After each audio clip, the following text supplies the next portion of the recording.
নানা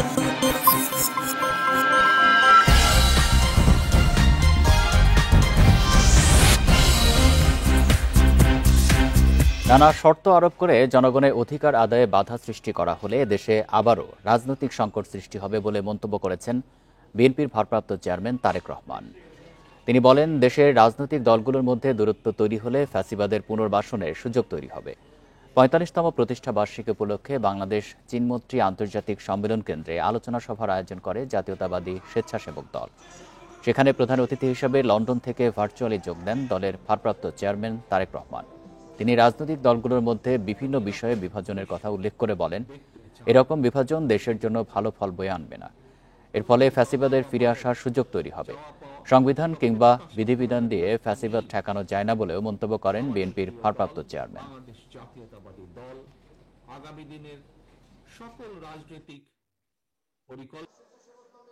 নানা রকম উপায় বা শর্ত আরোপ করে জনগণের রাজনৈতিক অধিকার প্রতিষ্ঠার পথে যদি বাধা সৃষ্টি হয়, তাহলে অবশ্যই গণতন্ত্রের উত্তরণের পথ সংকটে পড়বে। গণতান্ত্রিকামী রাজনৈতিক দলগুলোর মধ্যে যদি দূরত্ব তৈরি হয় বা দূরত্ব তৈরি হলে রাষ্ট্র এবং রাজনীতিতে পতিত পরাজিত পলাতক ফ্যাসিস্ট চক্রের পুনর্বাসনের পথ সহজ হয়ে উঠবে। ফেব্রুয়ারিতে নির্বাচন নিয়ে কোনো শঙ্কা নেই, তবে জুলাই সনদের খসড়ায় কিছু অসঙ্গতি আছে, যার সংশোধনী দিয়ে মতামত জানাবে বিএনপি। মঙ্গলবার রাজধানীতে একথা জানান দলটির স্থায়ী কমিটির সদস্য সালাউদ্দিন আহমেদ। আর ভোটাররা যেন নির্বিঘ্নে ভোট দিতে পারে সেই পরিবেশ নিশ্চিতের দাবি জানিয়েছেন বিএনপির সিনিয়র যুগ্ম মহাসচিব রুহুল কবির রিজভী। গুলশানের বাসায় এই সংবাদ সম্মেলনে সালাউদ্দিন আহমেদ তুলে ধরেন সরকার থেকে পাঠানো জুলাই সনদের খসড়া নিয়ে বিএনপির পর্যালোচনা। তার মতে, জুলাই সনদ সংবিধানের উপরে রাখা হলে ভবিষ্যতের জন্য খারাপ নজির হবে। কিভাবে এই সমঝোতা দলিলটাকে গ্রহণ করতে পারি, বাস্তবায়ন করতে পারি, সেই চিন্তায় আমাদেরকে করতে হবে। এখন যদি বলা হয় যে এই সমঝোতা দলিলের সবকিছুই সংবিধানের উপরে প্রাধান্য পাবে, তো তাহলে পরে এটা একটা ব্যাড প্রেসিডেন্ট সৃষ্টি হবে ভবিষ্যতের জন্য। তিনি জানান, ফেব্রুয়ারিতে নির্বাচন নিয়ে প্রধান উপদেষ্টার বক্তব্যে আস্থা রাখছে বিএনপি। নির্বাচন আগামী 2026 সালের ফেব্রুয়ারির প্রথমার্ধেই হবে ইনশাআল্লাহ। এটা মাননীয় প্রধান উপদেষ্টা এই সময়সীমাটা ঘোষণা করেছেন, চিঠি দিয়েছেন নির্বাচন কমিশনের প্রস্তুতি প্রায় শেষ পর্যায়ে। ফেব্রুয়ারিতে সুষ্ঠু নির্বাচনের মধ্য দিয়ে গণতন্ত্রে ফিরবে দেশ। স্বেচ্ছাসেবক দলের প্রতিষ্ঠা বার্ষিকীতে জিয়াউর রহমানের সমাধিতে শ্রদ্ধা নিবেদন শেষে এমন প্রত্যাশার কথা জানান দলের সিনিয়র যুগ্ম মহাসচিব রুহুল কবির রিজভী। তিনি বলেন, পুরো জাতি এখন নির্বাচনের রোডম্যাপের অপেক্ষায়। এই নির্বাচন কমিশন এবং অন্তর্বর্তী সরকার একটা আবাদ সুষ্ঠু নির্বাচন ফেব্রুয়ারির মধ্যে দেয় এবং তারা পদক্ষেপ গ্রহণ করলেই আমি মনে করি যে ভোটারদের মধ্যে আস্থা আসবে। এদিকে বিএনপির সাবেক মহাসচিব আব্দুস সালাম তালুকদারের স্মরণ সভায় যোগ দিয়ে দলের স্থায়ী কমিটির সদস্য নজরুল ইসলাম খান নেতাকর্মীদের সংযত আচরণের আহ্বান জানান। সংক্ষিপ্ত বক্তব্যে দেশনেত্রী এবং খালেদা জিয়া আমাদেরকে দিক নির্দেশনা দিচ্ছেন, আমাদের উচিত সেগুলো বিবেচনায় নেওয়া, আমাদের উচিত সেটা অনুসরণ করা।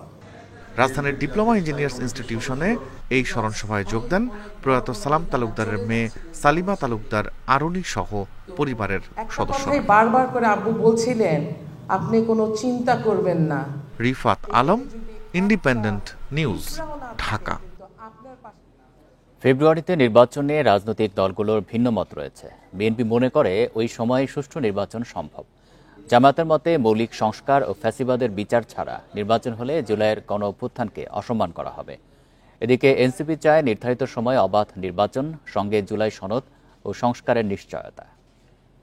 সরকারের পক্ষ থেকে আমি প্রধান নির্বাচন গেল 5 আগস্ট জাতির উদ্দেশ্যে ভাষণে প্রধান উপদেষ্টা অধ্যাপক মোহাম্মদ ইউনুস জানান, আগামী ফেব্রুয়ারিতে অনুষ্ঠিত হবে দ্বাদশ সংসদ নির্বাচন। ফেব্রুয়ারি মাসে জাতীয় নির্বাচন অনুষ্ঠানের আয়োজন করে। বিএনপির মতে প্রধান উপদেষ্টার ঘোষণা অনুযায়ী ফেব্রুয়ারিতেই নির্বাচন হবে। যারা তা বয়কট করবে তারা রাজনীতি থেকে ছিটকে যাবে। এই সমস্ত দাবি পূরণ না হলে, ওই সমস্ত দাবি পূরণ না হলে, সংস্কার পূর্ণাঙ্গ না হলে, বিচার পূর্ণাঙ্গ না হলে নির্বাচন হবে না। এগুলো মাঠের বক্তব্য। যারা আগামী নির্বাচনকে বয়কট করার চেষ্টা করবে, ডাইরেক্টলি অর ইনডাইরেক্টলি। তারা জাতীয় রাজনীতি থেকে মাইনাস হয়ে যাবে। তবে জামাতের মতে সংস্কার ও বিচার না করে নির্বাচন আয়োজন গণ অভ্যুত্থানের পরিপন্থী। পাশাপাশি পিআর পদ্ধতির উপরও জোর দিচ্ছে দলটি। সংস্কার করলে হবে না, ঐক্যমত করলে হবে না, এগুলোকে আইনি ভিত্তি দিতে হবে, আইনি প্রক্রিয়ায় এনে তারপরে এটার ভিত্তিতে নির্বাচন হতে হবে। এনসিপি বলছে সময় কম থাকলেও সংস্কার ও বিচারের নিশ্চয়তা দিলে ফেব্রুয়ারিতে নির্বাচন আয়োজনে বাধা নেই। সরকার নির্বাচন কত ভালো পারলো সেটার চেয়ে বড় বিষয় হলো যে একটা সাবস্টেনশিয়াল বিচার এবং জুলাই সনদটা দ্রুত বাস্তবায়ন করার ক্ষেত্রে সব রাজনৈতিক দলের সাথে ঐক্যমত হয়ে আপনার একটা অবশ্যই ফেব্রুয়ারিতে নির্বাচন দিতে হবে। বিশেষজ্ঞরা বলছেন শক্তিশালী বিরোধী দল ও জনগণের চাপে বিচার ও সংস্কার করতে বাধ্য থাকবে আগামী দিনের সরকার। কারণ বর্তমানে যারা রাজনীতিতে সক্রিয় তারা কোনো না কোনোভাবে ফ্যাসিবাদের হাতে নির্যাতিত। নির্বাচনের মাধ্যমে যে পার্লামেন্টটা হবে, সেই পার্লামেন্টে যে দলই ক্ষমতায় যাক, সেই দল আমার ধারণা আগামীতে এককভাবে যা ইচ্ছা তাই করতে পারবে না। আশা করছি যে বাংলাদেশে 13তম নির্বাচনের মধ্য দিয়ে বাংলাদেশে একটা শক্তিশালী বিরোধী দল হবে। ডক্টর ইউনূস খুব ভালো করেই বোঝেন যে তার সেফ এক্সিট এনসিপি না বা জামাতও না, তার জন্য সেফ এক্সিটের অন্যতম শক্তি হচ্ছে বিএনপি। 2026 সালের ফেব্রুয়ারি মাসে রোজা শুরুর আগেই নির্বাচনের জন্য সব প্রস্তুতি সম্পন্ন করতে এরই মধ্যে নির্বাচন কমিশনকে চিঠি দিয়েছে প্রধান উপদেষ্টার কার্যালয়। Tanvir Ahmed, independent news, Dhaka. নির্বাচনী দায়িত্বে পুলিশ নিয়োগ নিয়ে হিমশিম খাচ্ছে সরকার। কারণ বিগত 3 নির্বাচনের বিতর্কিতদের এবার দায়িত্ব দেওয়া হবে না। অথচ পুলিশ সদস্য প্রয়োজন 1.5 লাখ, যা এত অল্প সময়ে পূরণ করা অসম্ভব। এছাড়া পুলিশের মনোবল নিয়েও সন্দেহ রয়েছে। এই পরিস্থিতিতে নির্বাচনে সেনাবাহিনীকে সর্বোচ্চ দায়িত্ব নিতে হবে বলে মনে করেন বিশ্লেষকেরা। আগামী ফেব্রুয়ারিতে হবে ত্রয়োদশ সংসদ নির্বাচন। এর মধ্যে প্রস্তুতি শুরু করেছে পুলিশ। বাহিনীর মোট জনবল 1,93,487 জন। নির্বাচনের জন্য লাগবে 1.5 লাখ। সেপ্টেম্বরে শুরু হবে তাদের প্রশিক্ষণ। অথচ বিগত 3 নির্বাচনের বিতর্কিত ওসি, অতিরিক্ত পুলিশ সুপার, এসপি ও ডিআইজিদের বাদ দেওয়ার সিদ্ধান্ত হয়েছে। রাজনৈতিক বিশ্লেষকরা বলছেন নির্বাচন সুষ্ঠু ও শান্তিপূর্ণ করতে পুলিশের ভূমিকা গুরুত্বপূর্ণ। তবে তারা মানসিকভাবে এখনো অপ্রস্তুত। ফলে নির্ভর করতে হবে সেনাবাহিনীর উপর। আর্মিকে ব্যবহার করা, যেটা আওয়ামী লীগ আমলে আর্মিকে এই দায়িত্ব থেকে দূরে রাখা হয়েছিল আর কি। সবসময় ইলেকশনের ডিউটিগুলোতে তো আর্মি করে আসতেছিল। আগের যতগুলো ভালো ভালো ইলেকশন হয়েছে সবগুলো ইলেকশনে আর্মির একটা রোল ছিল। সুতরাং এবার যদি তারা সেই রোলটা প্লে না করে তাহলে তো তাদের অর্গানাইজেশনাল একটা দুর্নাম হবে। এবার নির্বাচনে সেনাবাহিনীর 80,000-এর বেশি সদস্য মোতায়েনের সিদ্ধান্ত হয়েছে। সব বাহিনী মিলে দায়িত্ব পালন করবে প্রায় 8 লাখ সদস্য। Khaled Raihan, independent news, Dhaka. নির্বাচন পেছানোর যে সন্দেহ, এটা দলগুলোর রাজনৈতিক বক্তব্য। নেতাদের কথাবার্তায় গুণগত পরিবর্তন হয়নি বলে মন্তব্য করেন আইন উপদেষ্টা। দুপুরে সচিবালয়ে সাংবাদিকদের কাছে এসব কথা বলেন তিনি। উপদেষ্টা ফের নিশ্চিত করেন ফেব্রুয়ারিতেই হবে নির্বাচন। এরপর থাকবে না অন্তর্বর্তী সরকার। শিগগিরই বেশ কিছু সংস্কার কমিশনের সুপারিশ আইন হচ্ছে বলেও জানান তিনি।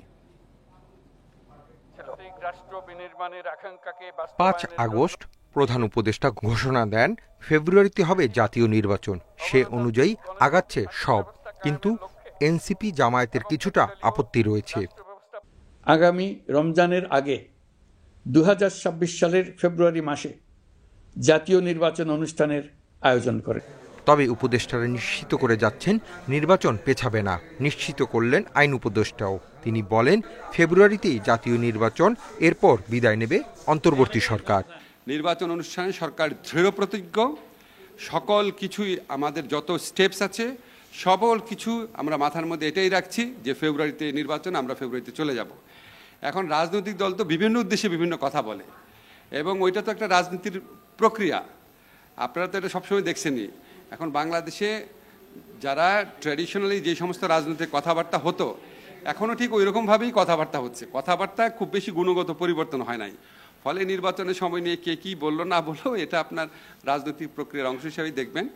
তিনি আরও জানান, দুদক, বিচার বিভাগ ও নির্বাচন কমিশন সংস্কার নিয়ে কমিশনগুলোর সুপারিশ 2 মাসের মধ্যে আইন করা হবে।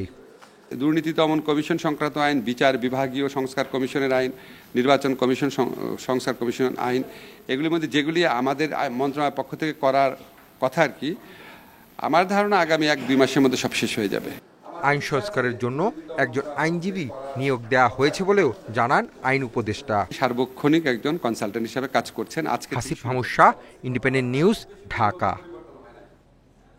আসন্ন নির্বাচন আন্তর্জাতিক মানের করতে 40 লাখ ইউরো সহায়তা দিচ্ছে ইউরোপীয় ইউনিয়ন। দুপুরে রাজধানীর আগারগাঁয়ে প্রধান নির্বাচন কমিশনারের সাথে বৈঠক শেষে সাংবাদিকদের কথা জানান ইইউ রাষ্ট্রদূত মাইকেল মিলার। নির্বাচনের গ্রহণযোগ্যতা নিশ্চিতে বাস্তবসম্মত পদক্ষেপের কথাও জানান তিনি। নির্বাচনী প্রস্তুতি নিয়ে প্রধান নির্বাচন কমিশনারের সাথে বৈঠক করতে মঙ্গলবার আগারগাঁওয়ে কমিশন ভবনে আসেন ইউরোপীয় ইউনিয়নের রাষ্ট্রদূত মাইকেল মিলারের নেতৃত্বে 6 জন প্রতিনিধি। এই দলে ইউরোপীয় পার্টনারশিপ ফর ডেমোক্রেসির প্রতিনিধিরাও ছিলেন। বৈঠক শেষে ব্রিফিংয়ে রাষ্ট্রদূত জানান 2026 সালের শুরুতে ভোটের দিকে এগোচ্ছে বাংলাদেশ। এই গণতান্ত্রিক অগ্রযাত্রার পথে সহযাত্রী ইউরোপীয় ইউনিয়ন। সুষ্ঠু নির্বাচন আয়োজনের লক্ষ্যে ইসিকে শক্তিশালী করতে চায় ইইউ। আজ আমি বিশেষভাবে এসেছি বাংলাদেশ নির্বাচন কমিশনকে জানাতে যে ইউরোপীয় ইউনিয়ন 4 মিলিয়ন ইউরোর বেশি সহায়তা দেবে, যাতে বাংলাদেশ আন্তর্জাতিক মান বজায় রেখে নির্বাচন করতে পারে। এটি একটি অত্যন্ত ফলপ্রসূ বৈঠক। আসন্ন নির্বাচন হবে আন্তর্জাতিক মানের, আশা ইইউর। এ কাজে সহায়তার জন্য আগামী মাসেই ঢাকায় আসবে বিশেষজ্ঞ পর্যবেক্ষক দল। নির্বাচন পর্যবেক্ষণে বাংলাদেশকে অগ্রাধিকার দেয় ইউরোপীয় ইউনিয়ন। একটি গণতান্ত্রিক নির্বাচনের জন্য সব ধরনের সহায়তা করা হবে। জবাবদিহিমূলক, অবাধ, সুষ্ঠু নির্বাচনের আশা করছি। সেই সাথে আন্তর্জাতিক মানের নির্বাচন দেখার প্রত্যাশায় ইইউ। প্রশিক্ষণ ও সক্ষমতা বাড়াতে ইসি ও সুশীল সমাজের সাথে কাজ করা হবে। বর্তমান ইসির সঙ্গে এ নিয়ে 4র্থ দফায় বৈঠক করলেন মাইকেল মিলার। তিনি জানান, ভোটের প্রস্তুতি ও রাজনৈতিক দলগুলো এখন মনোযোগের কেন্দ্রবিন্দু। নির্বাচন ঘিরে ভুয়া তথ্য প্রতিরোধেও গুরুত্ব দিচ্ছে ইইউ। সুলতানা জাহান মিতু, ইন্ডিপেন্ডেন্ট নিউজ, ঢাকা। ডাকসুর মনোনয়ন ফর্ম সংগ্রহের বাড়তি দিনে সংগ্রহ করেছেন 93 প্রার্থী। সব মিলিয়ে মনোনয়ন ফর্ম সংগ্রহ করেছে 658 জন। এ পর্যন্ত মনোনয়নপত্র জমা দিয়েছেন 106 জন। এদিকে বেশ কয়েকটি সংগঠন প্যানেল ঘোষণা করলেও এখনও স্পষ্ট করেনি ছাত্রদল ও গণতান্ত্রিক ছাত্র সংসদ। অভিযোগ উঠেছে, ছাত্রদলকে সুবিধা দিতেই মনোনয়নপত্র বিক্রি একদিন বাড়িয়েছে প্রশাসন। দীর্ঘ 6 বছর পর আবারও ভোট দিবে ঢাবি শিক্ষার্থীরা। ইতিমধ্যে শেষ হয়েছে মনোনয়নপত্র বিক্রি। মঙ্গলবার জমা দিয়েছেন ছাত্র শিবিরের নেতৃত্বাধীন ঐক্যবদ্ধ শিক্ষার্থী জোটসহ অনেক প্রার্থীরা। আর ফর্ম তুলেছেন ঢাবি ছাত্রদলের যুগ্ম সাধারণ সম্পাদক সহ 2 জন। অভিযোগ আছে, ছাত্রদলকে বাড়তি সুবিধা দিচ্ছে ঢাবি প্রশাসন, তাই বাড়িয়েছে মনোনয়ন বিক্রির সময়। শিক্ষার্থীদের যে দাবিগুলো আছে সেই দাবিগুলোর প্রতিচ্ছবি আমরা দেখতে পাইনি। বিগত সময়ে অনেকে বড় বড় নেতা হয়েছেন ডাকসুকে ব্যবহার করে, কিন্তু শিক্ষার্থীদের যে প্রত্যাশা সেই প্রত্যাশাটা পূরণ হয় নাই। ফ্যাসিবাদ বিরোধী লড়াইয়ে বিভিন্ন সময় সামনের সারি থেকে ভূমিকা পালনকারী নেত্রী শেখ তাসনিম আফরোজ ইমি, সমাজবিজ্ঞান বিভাগের শিক্ষার্থী, তিনি আমাদের পর্ষদের ভিপি হিসাবে নির্বাচন করবেন। চিফ রিটার্নিং কর্মকর্তা জানান, ছাত্রদল কিংবা অন্য কাউকে সুবিধা দিতে নয়, সাধারণ শিক্ষার্থীদের কথা ভেবেই বাড়ানো হয়েছে মনোনয়নপত্র তোলা ও জমাদানের সময়, যাতে কেউ বলতে না পারে এতদিন পর একটা ইলেকশন হচ্ছে আমি মনোনয়নপত্র নিতে পারলাম না, বা 5 মিনিটের জন্য 1 মিনিটের জন্য। সেই দিকগুলো বিবেচনা করে আমরা যাতে ছাত্রছাত্রীরা যাতে সন্তুষ্ট হয়, আমরা এই জন্য মনোনয়নপত্র বিতরণের ডেটটা একদিন বাড়িয়ে দিয়েছি। এদিকে শিক্ষার্থীদের কল্যাণে কাজ করার প্রতিশ্রুতি দেন প্রার্থীরা। ক্যাম্পাসের নিরাপত্তা থেকে শুরু করে আবাসন সংকটের বিষয়গুলো সমাধানের আশ্বাস তাদের। সব দলীয় সবাই আসলে এখন ফর্মটা তুলছে এবং আজকে ফর্ম পূরণ করে জমা দিবে। আবার অনেকেই ঢাকা বিশ্ববিদ্যালয়ের একটা বড় অংশ হচ্ছে সাধারণ শিক্ষার্থী, যারা কোনোভাবেই কোনো রাজনৈতিক দলের সাথে সম্পৃক্ত নয় এবং তারা এমন কাউকেও চায় না যে আসুক যারা নিজেদের দলের এজেন্ডাকে বাস্তবায়ন করুক। যাচাই বাছাই শেষে চূড়ান্ত প্রার্থীর তালিকা প্রকাশ করা হবে ২১ আগস্ট। ভোটার ৩৯,৭৭৫ জন। ২৮ পদের নির্বাচন ৯ September. Mamunur Rahman, independent news, Dhaka.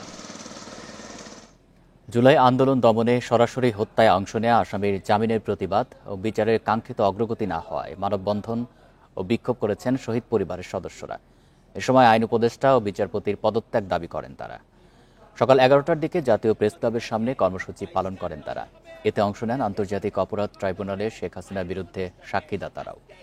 এ সময় শহীদ তাইম, আলভি, সিয়াম, সজলের পরিবারের সদস্যরা বক্তব্য রাখেন। জুলাই হত্যা মামলার আসামিদের তাদের অভিযোগ অর্থের বিনিময়ে জামিন দেওয়া হচ্ছে। জুলাই আন্দোলনে যাত্রাবাড়ি সহ বিভিন্ন এলাকায় জড়িত অনেক পুলিশ সদস্যের পালিয়ে যাওয়ার সুযোগ করে দেওয়া হয়েছে। তথ্য দেওয়ার পরও তাদের গ্রেপ্তার করা হয়নি বলে ক্ষোভ জানান বক্তারা। পরে দুপুর 12:30টায় তারা একটি মিছিল নিয়ে সচিবালয়ের ২ নম্বর ফটকের সামনে অবস্থান নেন। রাষ্ট্রকে বিচার করবে, এই রাষ্ট্রের জন্য কি এতগুলো মায়ের সন্তান তাদের জীবন দিয়ে এই দেশটাকে স্বাধীন করে গিয়েছে। আমার মনে হয় 3 মাসের ভিতর সেই বিচার কাজ সম্পূর্ণ করা যায়, কিন্তু এখনো একটা বছর পেরিয়ে গেল, আমাদের রক্তের বিনিময়ে তারা শুধু আমাদের তামাশা করে।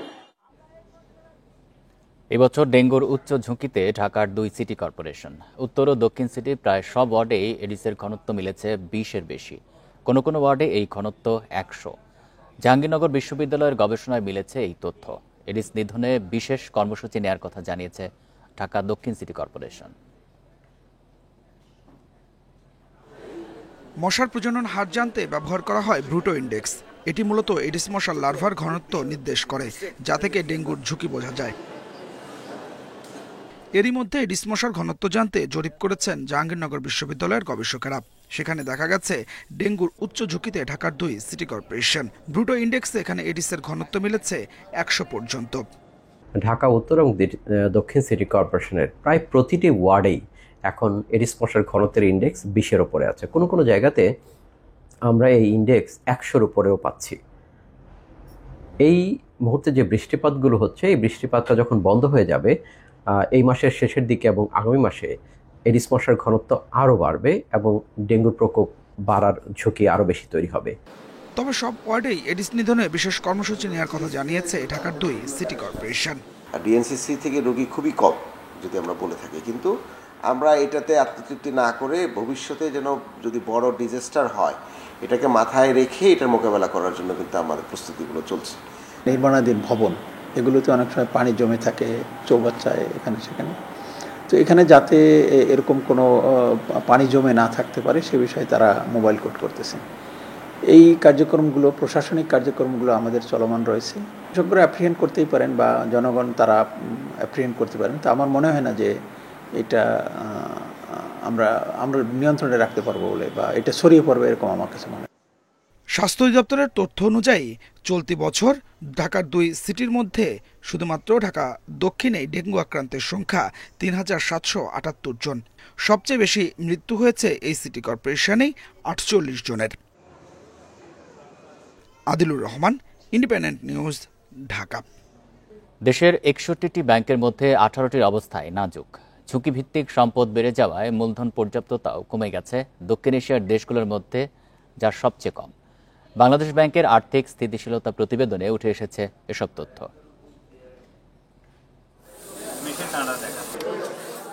বর্তমানে দেশের ব্যাংক খাতের মূলধন পর্যাপ্ততার অনুপাত 7.31%, যা আন্তর্জাতিক মানের অনেক নিচে। পার্শ্ববর্তী দেশ ভারতে যা 16.60% আর পাকিস্তানে 21.5%। সম্প্রতি বাংলাদেশ ব্যাংকের আর্থিক স্থিতিশীলতা প্রতিবেদনে এ তথ্য উঠে এসেছে। গেল 1.5 দশকে ব্যাংক খাতের অনিয়ম দুর্নীতির মাসুল গুনছেন গ্রাহকরা। প্রতি প্রান্তিকে খেলাপি ঋণ বাড়ায় দুর্বল ব্যাংকগুলোর অবস্থাও নাজুক। বাংলাদেশ ব্যাংকের প্রতিবেদনে বলা হয়, উচ্চ খেলাপির কারণে ব্যাংকগুলোতে ঝুঁকি বেড়েছে। এ থেকে উত্তরণে টেকসই অর্থায়ন ও সুশাসন নিশ্চিতের তাগিদ বাংলাদেশ ব্যাংকের। যে সমস্ত কোম্পানির তাদের লোন রিপেমেন্টের সামর্থ্য ছিল বা আছে, তারা রিপে করছে না, তাদেরকে আইডেন্টিফাই করা এবং তাদের বিরুদ্ধে ব্যবস্থা নেওয়া, এবং সেখানে যে সমস্ত সুপারিশ করা হয়েছে অর্থাৎ সেগুলো বিভিন্ন স্টেক হোল্ডার, বিভিন্ন অথরিটির মাধ্যমে তাদেরকে এই প্রক্রিয়ার মধ্যে এনে যাতে ঋণটা আদায় হয়। বিশ্লেষকরা বলছেন ব্যাংক থেকে নেওয়া ঋণ বিনিয়োগ না হয়ে উল্টো বিদেশে পাচার হওয়ায় সামগ্রিকভাবে দেশের আর্থিক খাতের ভাবমূর্তি নষ্ট হয়েছে। যে আন্তর্জাতিক মান যেগুলো দণ্ড ছিল সেগুলো সেই মানদণ্ড অনুযায়ী মনে করেন যে বেসেল 2 বেসেল 3 এরকম রিকোয়ারমেন্টে যে কতখানি ঋণ দিব, কতখানি আমি রিজার্ভ ইয়াতে রাখবো ব্যাংকে, সেই সমস্ত নিয়ম মূলধন পর্যাপ্ততার জন্যই কিন্তু প্রয়োজন সেই সমস্ত নিয়মকে পরিপালন করা, সেগুলো হয়নি। ব্যাংক খাতে গ্রাহকদের আস্থা ফিরিয়ে আনতে ইচ্ছাকৃত খেলাপিদের চিহ্নিত করে আইনের মাধ্যমে দৃষ্টান্তমূলক শাস্তি দেওয়ার পরামর্শ বিশ্লেষকদের। Shafil Alam Sujan, independent news, Dhaka. সুশাসনে ঘাটতি থাকায় প্রিমিয়ার ব্যাংকের পরিচালনা পর্ষদ ভেঙে দিয়েছে বাংলাদেশ ব্যাংক। একই সঙ্গে 6 সদস্যের নতুন পর্ষদ গঠন করা হয়েছে। মঙ্গলবার বাংলাদেশ ব্যাংক থেকে ব্যাংকটিতে চিঠি পাঠানো হয়েছে। চিঠিতে পর্ষদ বাতিল এবং নতুন পরিচালক নিয়োগ দেওয়ার কথা বলা হয়েছে। প্রিমিয়ার ব্যাংকের নতুন পরিচালক হয়েছেন ব্যাংকটির উদ্যোক্তা শেয়ার হোল্ডার আরিফুর রহমান। নতুন স্বতন্ত্র পরিচালকদের মধ্যে রয়েছেন বাংলাদেশ ব্যাংকের সাবেক নির্বাহী পরিচালক ফোরকান হোসেন, ইউসিবির সাবেক ডিএমডি সৈয়দ ফরিদুল ইসলাম, ব্যাংক এশিয়ার সাবেক ডিএমডি সাজ্জাদ হোসেন, ঢাকা বিশ্ববিদ্যালয়ের অধ্যাপক শেখ মোর্শেদ জাহান এবং chartered accountant M Nurul Alam. এই ছিল বিরতিহীন রাত 9টায় বাংলাদেশে ইন্ডিপেন্ডেন্ট টেলিভিশনের সব খবরের আরও বিস্তারিত জানতে চোখ রাখুন ফেসবুক, ইউটিউব এবং এক্সে। ধন্যবাদ সবাইকে।